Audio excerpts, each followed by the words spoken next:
Yeah, Destiny, David's brother Mo says that he wanted everyone to know that in his eyes, David died a hero because just moments before the crash here at this intersection that took David's life, he stuck his arm out and protected his girlfriend, and she was able to walk out of the hospital the next day. The Mustafa family feels that he saved her life and that may be the first of many lives that David is able to save even after the crash here, because this intersection behind me where it happened is going to be getting some changes in light of David's accident. This is the third death in less than 4 months at this intersection with Lock Highlands Boulevard, and so now a traffic light is going to be coming in here to help keep people safe, help slow down traffic coming through here a little bit. In the meantime, the sheriff's office has put up a sign here that warns people that this is a deadly intersection and that they really need to slow down. Now, Mo says that David was the kind of person that when he walked into a room, his energy lit it up and it brought everybody else up with him. And he says that they've heard from countless families, a lot of support since this crash, and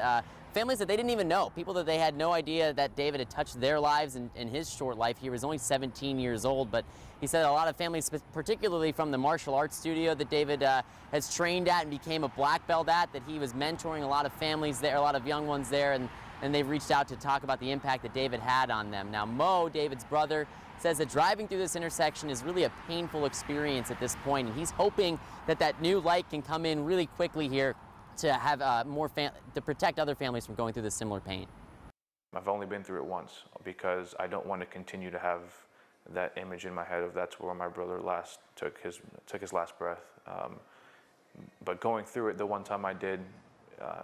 give me this outer body experience to where I said I don't want anybody to feel like this ever again, if it can be prevented, at least here at this spot.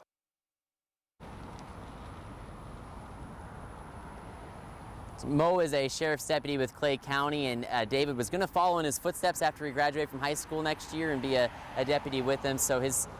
funeral is going to be on Tuesday, and he's also going to have a celebration of life on Friday at his martial arts studio. On the west side, Zach Wilcox, First Coast News, on your side.